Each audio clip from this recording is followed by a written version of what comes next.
Welcome to the Mocktales Lounge. Sip, Spill, and heal with the Ashleys. I'm Thing 1. And I'm Thing 2. Today's mocktail of the day is brought to you by, not sponsored, Dessoir. Dessoir.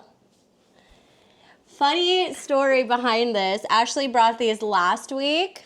I got thirsty. And I've never tried these, and she left them in my fridge. And I was like, I need to drink something. And I totally drank these. So she tested it out first. Yeah, spoiler alert. This isn't my first time. I will say this. It was like a perfect replacement for my shower wine. I even put it in like a cute glass. So this is the Spritz Italiano. I think it's supposed to be a replacement for Aperol Spritz. Oh, I love a good Aperol Spritz. Adaptogen rich, bittersweet Mediterranean citrus. White grapefruit juice blend from concentrate. Natural flavors, citric acid. What's quassia? Quassia? If anybody knows what that means. Quassia. Extract. Orange extract. Ooh, there's that L-theanine. I love that. It's such a calming ingredient. Grapefruit extract. Ooh, lion's mane. I love me a good lion's mane. Oh, yes. Yeah. Reishi mushroom extract. Fruit and vegetable juice for color. Love that. Beta carotene for color. Cocoa extract and gentian extract. And it's caffeine free. Okay, cool. Maybe that's why it was so calming. The tap. Cheers. Oh, my first time. It's so good. Actually, no, it was so good I drank both of them. It is good. It really, it didn't make me feel bad. The only concern I did have was the sugar content. In such a small, it's like 13 grams of sugar. 13 grams of sugar. Yeah. That's per can. That was my only concern when I was drinking it. Compared though, there's no alcohol. Yeah. Which converts to sugar. But I was like, ooh, put this over ice with a sprig of rosemary. How was your weekend? What did you do? We took the kids out to eat and to Fun Factory. Oh, I love Fun Factory. Clean. Work. I had a baby's first birthday party. I'm like, where was it? At Giggle Hill. Oh, I love Giggle Hill. Yeah. Like during the day? Yeah. Hawaiian food and so good. Just let the barbecue, let the kids. That's like the best place. Yeah. For any kind of party. There's it takes care of everybody. Like kids, like that playground. It's a little sketch sometimes. Yeah, yeah. Do you remember when it didn't look like that and it was super rickety? Like going on the swings was it was like a gamble. Very chill. Yeah, weekend. It was a chill weekend for me. Yeah, mine wasn't. Actually, I take that back. It was pretty chill, in a sense. So on Friday, I worked, rode horses, and on Saturday, I worked again. I went up, I rode for an hour. It was so hot. I was riding Sammy, and literally 20 minutes in, just dripping sweat. So I just did a pretty short one, and then I came home, and we had a birthday party to go to at Oski Rice. It was a 50th birthday. I wasn't going to drink. And then I got there. And I ended up bringing so I had a bottle of wine, 19 Crimes. You know how much I love that, 19 Crimes. It wasn't a whole bottle. There's 2 glasses in there. And then, of course, everybody's drinking Coors and Coors Light. So I thought I drank more than I did, but I didn't. So I only had those 2 glasses, a big Wave, and a Corona in a can. I hate canned beer. I think it's the most disgusting thing ever. Everything tastes better from a glass. God, it's so much better. So we went to this birthday party at Oski Rice, and then my friend picked me up, and we ended up at another birthday party in Haiku somewhere. And I only had 1 beer while I was there. The next day when I woke up, I was like, holy crap. I didn't send it, like I normally do. You didn't go balls to the walls? No, I didn't. But so the person I was with, they didn't drink. So I found it a little easier. So that was my weekend. Pretty good. It was good fun. I mean, I feel like an auntie now, though. Like, my age was definitely showing. I mean, we weren't the only, like, I saw a couple people there that I knew. So it wasn't a sober one, but it wasn't like a... It wasn't like raging. No, like, it's not like we went to a bar or anything, you know what I mean? And I had fun. Yeah, no regrets. No ragrats. No regrets. All right, well, you had a chill weekend. I had an interesting weekend. Okay, well, let's get into it. So, as promised, we're going to get into some nitty-gritty today. I would like to talk a little bit about my journey and how we got here, or how I got here. But I guess you've come with me. Yeah. Yeah, we both we help each other. So, yeah. Some time ago, when I was in high school, I lost my dad. That was like such a big trauma. I think I met you after that though, right? And so this is kind of where the trajectory of my life, like when you're in high school, I think I was 16, at that age, you're like, there's like a fork in the road, you know, where you can kind of go down one path that leads to destruction versus another path that is, you know, more emotionally intelligent and like not running from your problems. But at 16... Who does that? Who's emotionally intelligent at 16? Working on it. No, yeah. Everybody. Didn't you know? So I think that was like the start of, I don't want to say my demise, but the start of my journey. That was like the biggest trauma I've ever dealt with. And as far as like me having like an addictive personality, like it totally throughout this time started to come out. I had met my ex at the time, he who must not be named, just like Lord Voldemort. Yes, we will not be mentioning any names in any of these stories, but you know who you are. Anyway, so that was like my first love. I was like head over heels for this person, and we were, you know, so perfect for each other at the time. I think that he came into my life at a time where, you know, it was my first real relationship. And it was like so new to me. I didn't really know much about being with another person and being in love. And your first love is always like, ooh, that's the one. You know what I mean? You just think forever with this person. We were together for a minute. Fast forward to like our drinking age, whatever, age 21. I've already like dabbled in drinking, and he was like super popular, and like everybody at the time we drank. We used to go to Poli Poli and have like freaking bonfires. Like it was a different time then versus like what it is now. You know, it was so different. And I find it ironic because we would drink all the time, and my father was killed by a drunk driver.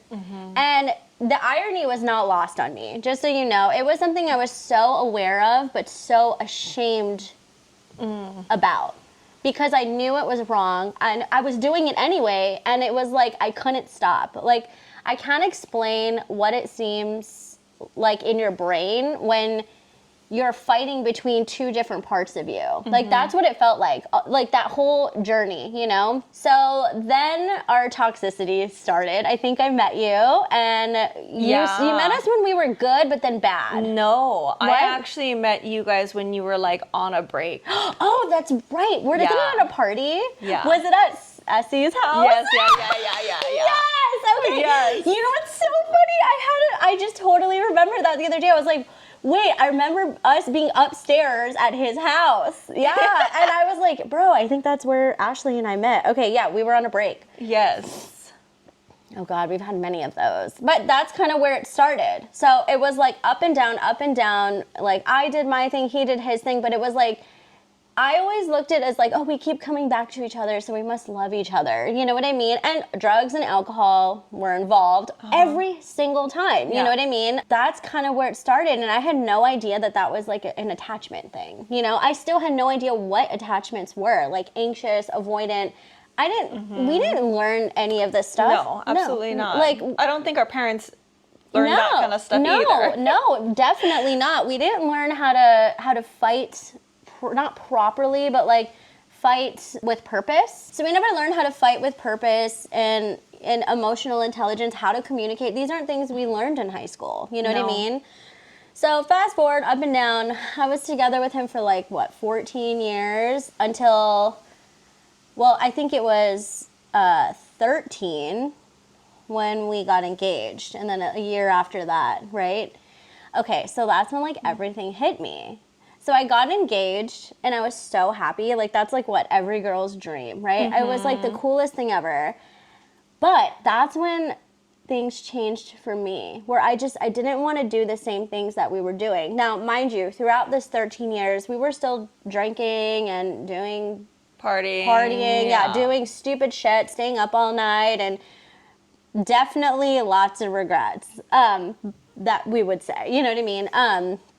So it was very interesting because after I got that ring on my finger, my mind completely, like, I felt something was off. You know what I mean? Like, it was really weird. It was a really weird moment. So I just remember hanging out with that for a few months.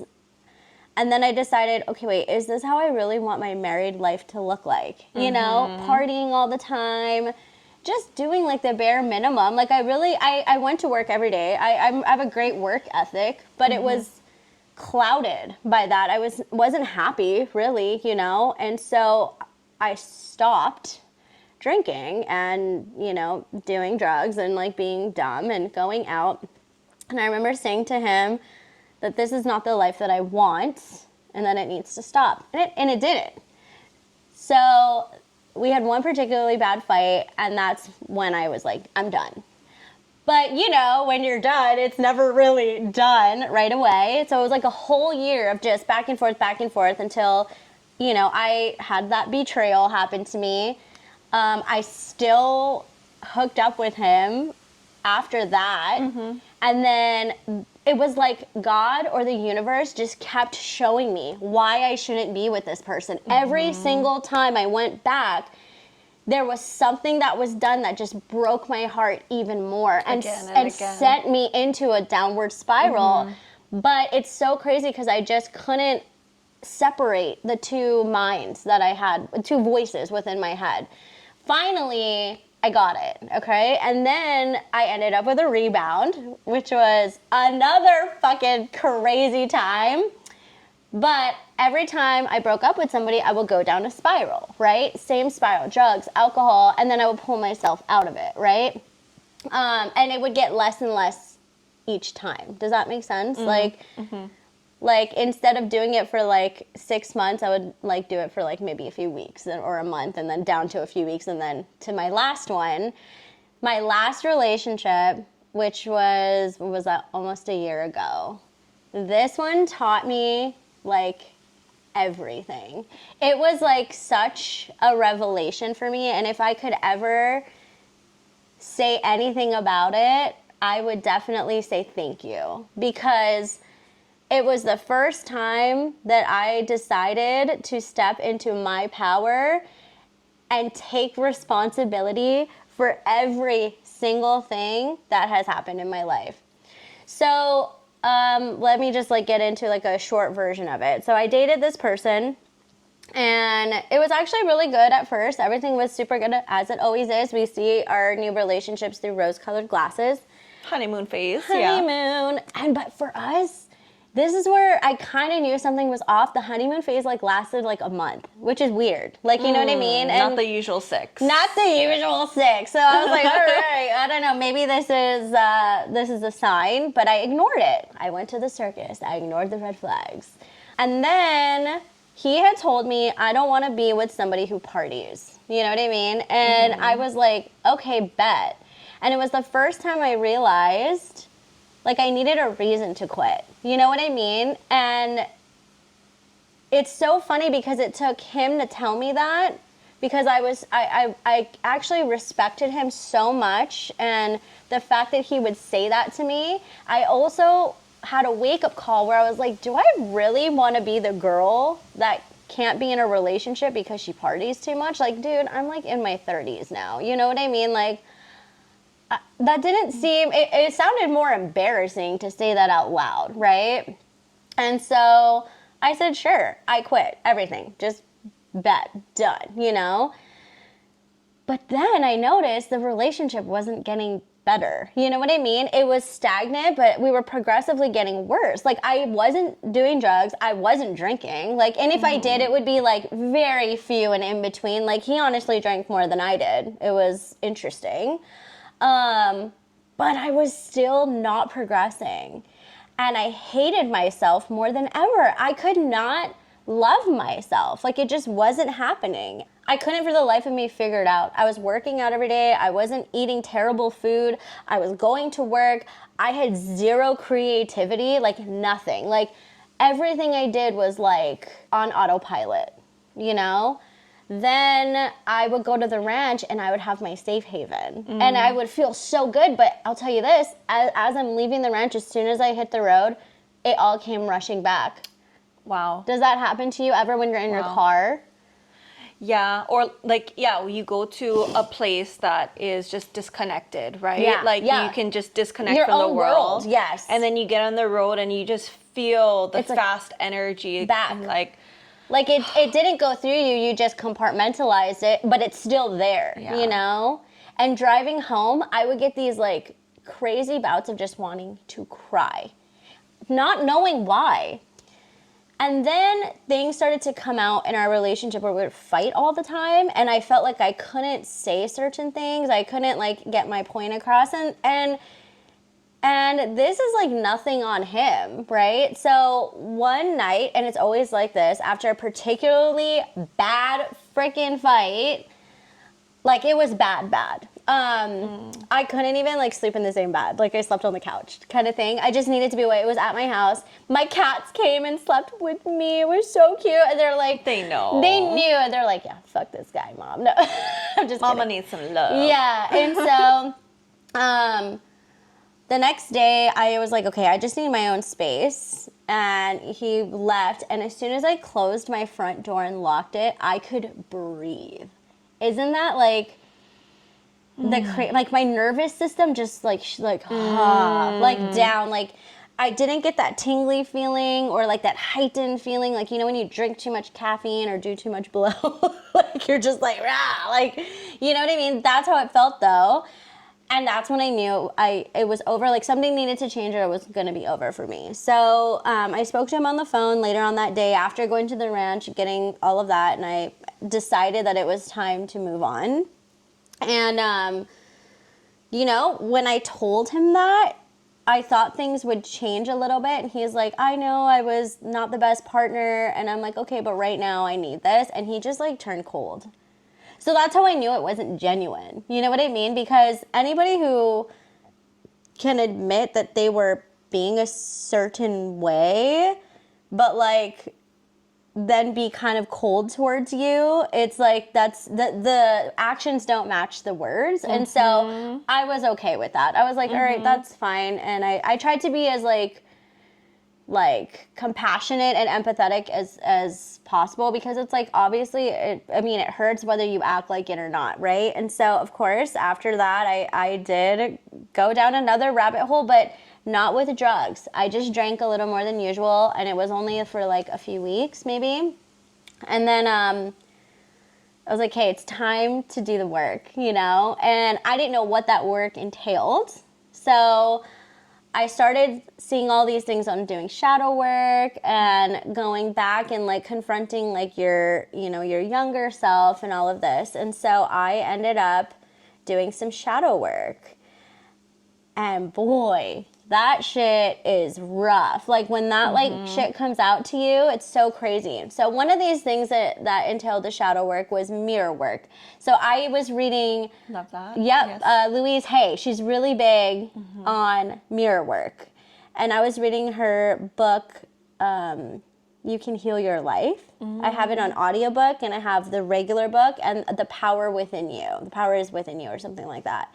They're actually older books, but she talks a lot about mirror work. And so I went on YouTube. For anyone who doesn't know, mirror work is you sit in front of a mirror, you look yourself into the eyes, and you usually say like positive affirmations or you say positive things about yourself. So obviously it's extremely uncomfortable, and I couldn't do it on my own. And I'm really big on meditations. Like guided meditations are so awesome when you can't calm down your mind because it gives you a pathway to follow. So I went on YouTube to look for meditations or mirror work. And there was this one lady, I don't remember what her name was, but it was so cool. I did it, but I couldn't stop laughing at myself because I couldn't take it seriously. I was like, this kind of sucks. Like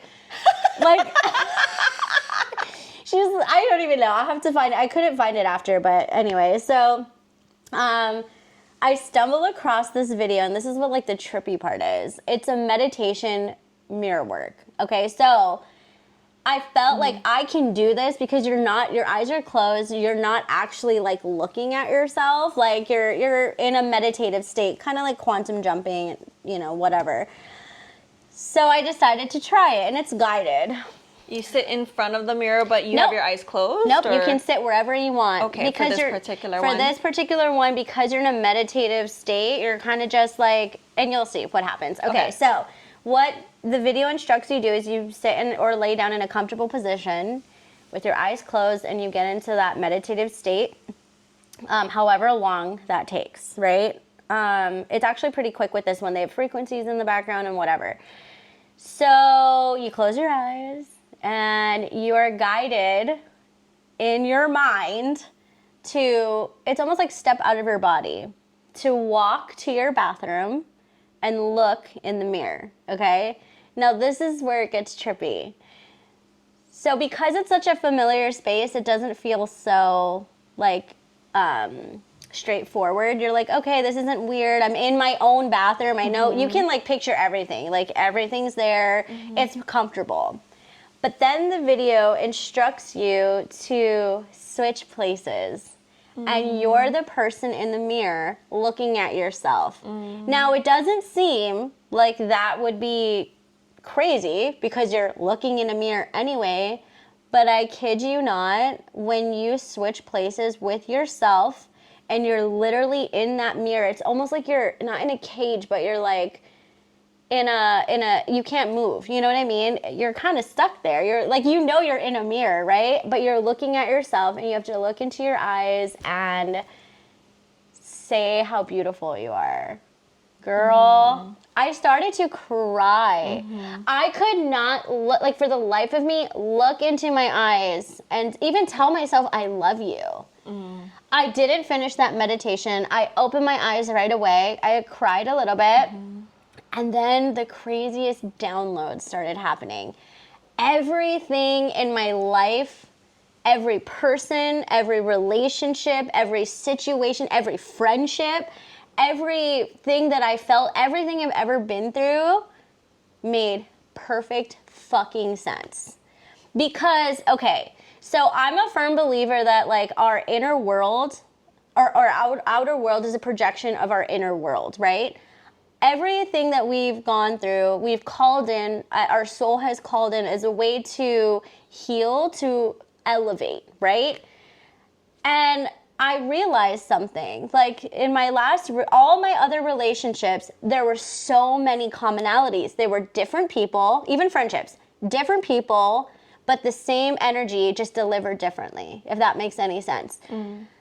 So that makes sense as to why in my last relationship and the one with my first and the one with my second and third, to be honest, or whatever, fourth, whatever, why every time I quit drinking, I had to break up with this person because they were in a different timeline. So every time I met a person after a breakup too soon, I was in my like partier phase or more drinking phase, but I knew in my soul that's not where I was supposed to be. You know what I'm saying? And so all of my exes share a commonality of being extremely insecure. They, like, especially my last one, he would berate himself in the mirror. And this guy had like freaking abs. Like he had abs. Like he's one of those people that's like super fit. Like, oh my God. Yes, you know? but it didn't matter to him. It was like body dysmorphia, and it's like men go through this shit too. You know, like straight the fuck up. Like I noticed this, and I realized that I was doing the same thing. I attracted a partner in my life who I deep down felt the same way he did about himself. He was just more vocal about it. I didn't even realize that I had that level of unworthiness. Wow. I didn't realize that. And then to top it all off, it was almost like I needed to be shown that. And it went deeper than my exes. This went way back to freaking 5th grade when I wasn't chosen. When I felt I had braces, I had glasses, I was like a freaking dork. Like, or what I felt like, you know what I mean? And I was not popular. I was never any of that stuff. And it actually went back to there, you know? And it was like just a false sense of security with every guy I was with, but it made sense why I couldn't keep doing it over and over again and why I had to keep leaving. And it was my attachment. And I kept leaving, and it got easier to leave, but I kept leaving. Why? Because that was not my soul contract. It's like my soul is trying to elevate, but my body is like staying in this, and my mind, my ego is tricking me that this is normal, and it's not. You know what I mean? So fast forward.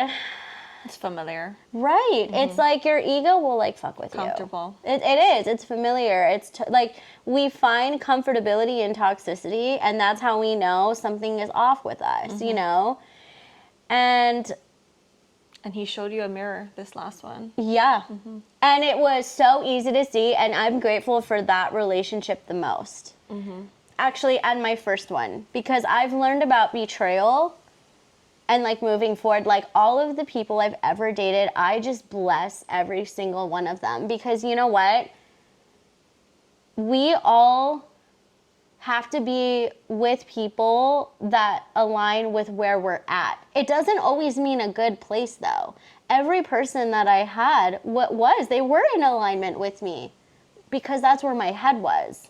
Every partner that you're with brings some kind of lesson. There's always a lesson. It's always a blessing or a lesson or both. Blessing within the lesson. Yeah. I have nothing bad. I did before. I was so vengeful and so spiteful, but I have nothing bad to say about any person that I've dated. I did before. You know, I had so much resentment, but I don't anymore. It's like if you were for me, you would be here now. You know what I mean? And I need to be with the person who wants to elevate and wants to evolve. And if that person doesn't, I can't be upset at that fact. I've looked back on everybody and they're all where they need to be. You know what I mean? And I'm where I need to be, and that's totally fine. But at the end of the day, the fact that I couldn't love myself just was the biggest eye-opener ever. It was like the root of all of my problems. I couldn't, and I'm not perfect. You know what I mean? Like, of course, it's so hard with the day and age we live in. Like, the social media, it's so hard not to fucking compare your life to somebody else. Like, I want to look like this. I want to make this much money. I want to do this. I have to take breaks from it, like, constantly, because I'm still learning how to just be my own person, but it's like so ingrained in my subconscious that it takes a lot of work. Insecurities, it's like it'll get you. Like you can feel so down on yourself. Oh, and it depends on when your cycle is too, right? Like what part of your cycle you're in. Like when you're in your luteal phase, it is like so much different than being in like your ovulation phase. Oh yeah. You know what I mean? Like, I can just eat Doritos and be a slob and then hate myself, and then I get my period and I'm like, oh, that's fine. No wonder. I'm not crazy. Like, you see what I'm saying? So now that I know that though, I take extra precautions to remind myself like, nope, this is just what you're going through. And by doing A Course in Miracles, so I read a passage today that was pretty crazy, because it's like, do you want the problem or do you want the answer? You know, so basically it's saying, you know, to you have to start asking specific questions and asking for help with specific things, but you have to be open to it. And I thought that was so crazy that was what I read today. You know? That's beautiful. I know, right? Yeah. Do you want the problem or do you want the answer? You have to ask. Like, shit.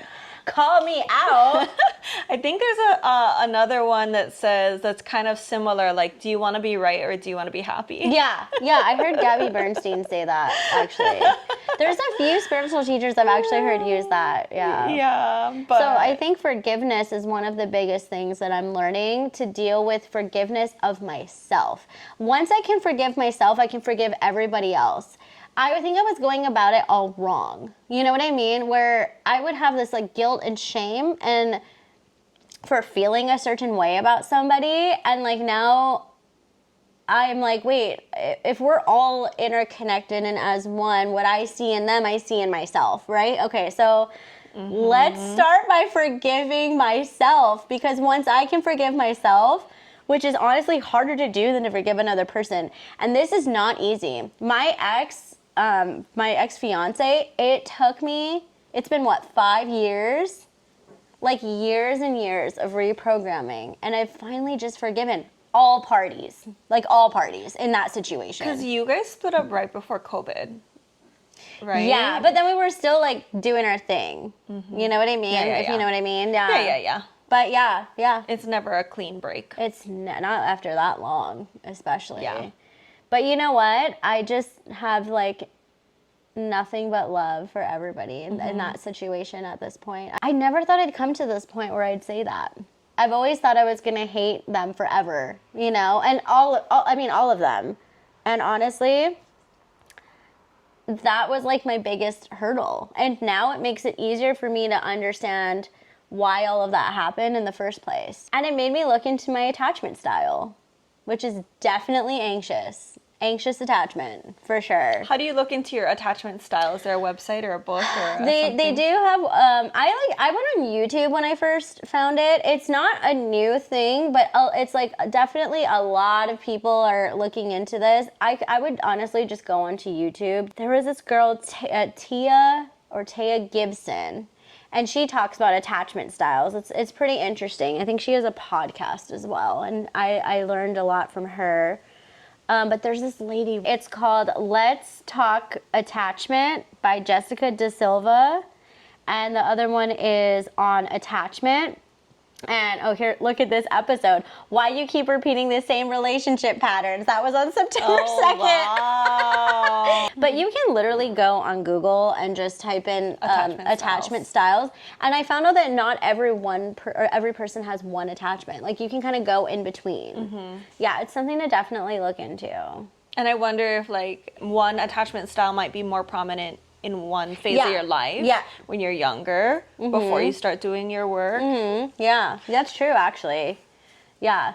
Did you ever look up your attachment? No, I gotta look into it. I feel like you would be like more avoidant a little bit. Maybe. Well, okay, so here's the thing. Anxious people, so it's like a weird thing. Usually anxious attachment people are attracted to avoidance. And it's like avoidance attracted to anxious. It's like a void that you have. I don't know. I would look into it. I'm not an expert. Maybe we can like have an episode on it. Yeah. Because I think once I think you figure yours out, it's actually a fascinating subject. I've been in my current relationship for a decade now. Yeah.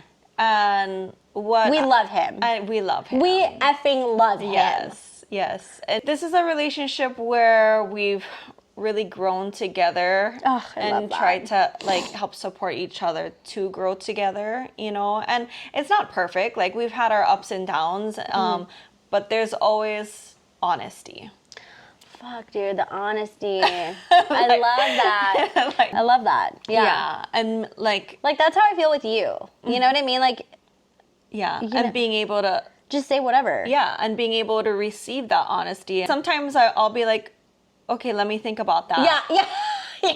Let me think about what you just said, and then I will, and I'll come back the next day and be like, fuck no, this is where I'm coming from. Yeah.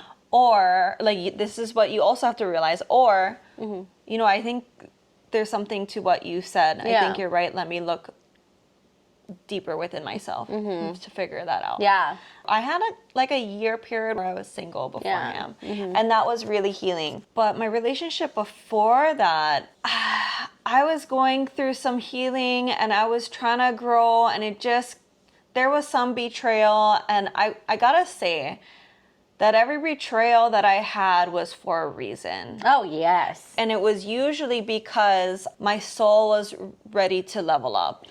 My soul was ready to expand in ways that I wasn't able to in that situation, whether it was in a romantic relationship or a familial relationship or a friendship.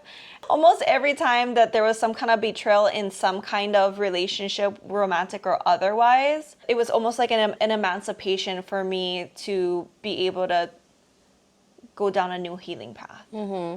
You know? Yeah. Yeah. You get like that. And that space and perspective shift that I wouldn't have had otherwise. So like, even though the betrayal in the moment was like devastating and like, how could you do that to me, right? Yeah. As your partner, your friend, your family or whatever it is, and then having enough time, enough space, enough tools to kind of process things, you look back and you're like, I'm actually glad that we did break up or have a break. I feel like all this time that I've been through also, like, it took 5 years. You know what I mean? Like, sometimes it's not as easy. It's just like, okay, let's take a month and I'm going to be fine. Like, you know what I mean? Like, but better late than never, though. Yeah, I mean, as long because as you're some people never do. That is so true. I was like, some people are still living in that loop of this person betrayed me and I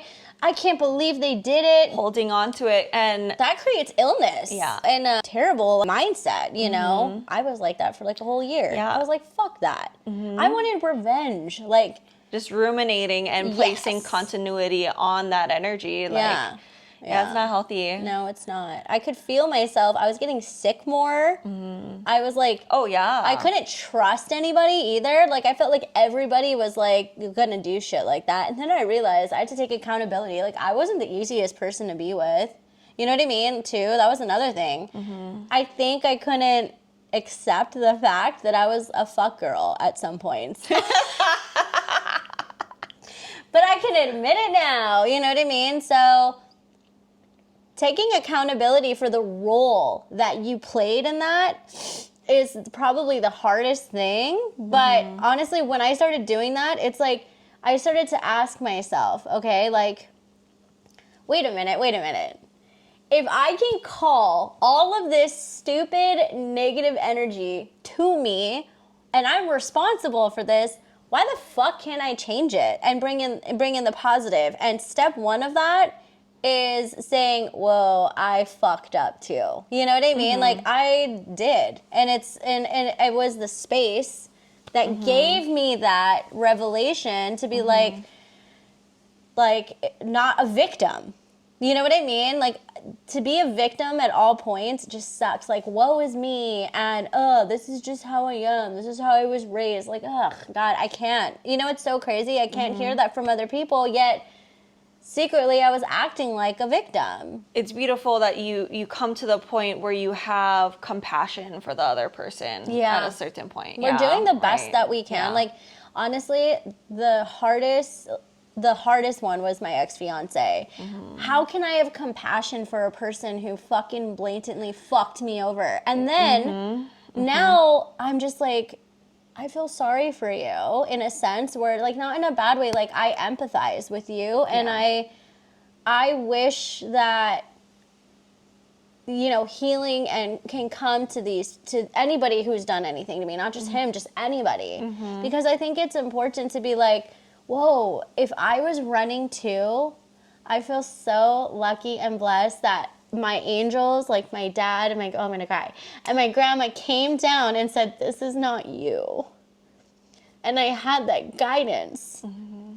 Like, that's what I mean. Every single time I went down the spiral, it got less and less. And it was always the universe being like, nope, try again. Nope, try again. Nope, try again. And it was like, I can't keep looking at this person like they're terrible, because I knew what it felt like in my head when I was trying to stop. Like, when you hate yourself, it's so hard to remove yourself. So then I started thinking, I can only imagine what goes on in his head too. Everybody. But for him, that was probably my biggest hurdle. That was my biggest betrayal in my fucking life, to be honest. And it's like, now I look at it like, so glad that happened. And so I feel for you, because it's like, you did the best that you could, and you didn't also have the tools to make better choices. I feel that I have such great support systems. I have you, I have Mike, I have my family is great. And I have my spiritual guides as well, like my dad and my great grandma, my great grandpa, my auntie, like everybody out there is looking out for me. Yeah. I made mistakes, but then it made me feel more empathy, because I don't think that person had that guidance. And when he's ready, he'll have it. And like, for anybody, when they're ready, like, you can't force yourself to be ready. But I knew deep down this was not my path. This is not who I'm supposed to be. I'm not supposed to be vengeful either. You know what I mean? Which, I'm Puerto Rican. Like, we're you got some hot blood in you, girl. And Portuguese, you know? Like, we're feisty. Like, that's how it is, but it's not always the way to live. And I just have this compassion for everybody now who's ever fucked me over. Now, it's okay to not fuck with them anymore. Like, you can have boundaries. Like, that's totally fine. But it doesn't have to be ill. You know what I mean? Like, you don't have to have the evil speech about them. Like, you just let them do them and you do you. And honestly, life is so much better that way. You know? I feel you on that. Like, there was a family toxic cycle that I would go in and out of, kind of like your first relationship. And until I looked at it from that perspective of, I'm kind of like the girlfriend who keeps going back to her toxic boyfriend, but this is just in a family role. Right. But if it were in a romantic role, I'd be like, what the fuck are you doing, you stupid bitch? Yeah, exactly. You know? Like, family is hard too, right? Because you're related. Right. And then you have other people, oh, but that's your so-and-so, right? That's your family, you know, but I hate that. But I needed that space, and I came to a place of compassion and realizing that they have their own healing journey, whether they realize it or not themselves. And so how you were saying that, you know, that doesn't mean that you need to fuck with them. Like, as far as I'm concerned, like, when you go through your healing journey and you come to a place where we can have a healthy, honest, open relationship again, then maybe we can talk at that point. Like, revisit. Yeah. But until then, it's just going to keep being the same cycle. Yeah. You know? You know, I love that you said that, because it is like, it's like being on a hamster wheel. Like, you're like running, you're like, I'm going nowhere. Like, you know, like, what the fuck, you know? You know, if I could have conversations with, like, okay, so, like, one of my exes, I'm friends with him. We're actually pretty cool. You know, we had lunch together. It was super awesome. He's probably the only one, but he was able to talk about things. You know what I mean? And we, like, let bygones be bygones. We're good. The other ones, not so much. But I would literally have a conversation with them these days, because I feel like I'm in a different place now, where it's like, I'm okay to revisit things and talk from a calm manner and apologize for all of the fucked up shit I did. You know what I mean? And it's something like, I feel like I can revisit and be cool with them now. Now, have boundaries, obviously, but I would be totally, like, that's how... It doesn't mean that you have to get back together. Oh, but God, like, fuck no. Cordial enough. Yeah. Oh, God, I burped. Yeah. Oh, hell no. They're not my type anymore. I just... like, no, like, not in a bad way. What do the kids do? Is it like this? Is it like that? What is it? Oh, ain't nobody got time for that. Yeah. Meh, meh, meh. So, yeah, but I'm cool. You know what I mean? And I feel like to get to that point, is like, that is the point that everybody should strive to be at. Yeah. Because the emotion, it's not emotionally charged. You know what I mean? And you can come at things from a different perspective. And perspective is everything. And our perspectives change so fucking much. As we age, our perspectives will shift. Yeah. I've been reading Gabby Bernstein's self-help book. I noticed. And it's on... yeah, I read it. It's good. It's based on the internal family systems therapy model. And that's brought a lot up for me. Speaking of perspectives. Like, in this instance, I was acting or perceiving from this 9-year-old perspective or this 16-year-old perspective when you meet that fork in the road. Yes. Sometimes it has like a few prongs too. There's like 3 options. Yeah, that book is good. I read it once through, but I don't think I'm ready to receive that yet. You know what I mean? Yeah. And it's so funny because she says that in the book. She's like, you might not be ready for this. And I tried it, and I was like, why can't I get into it? You know what I mean? And it's not bad. I have it.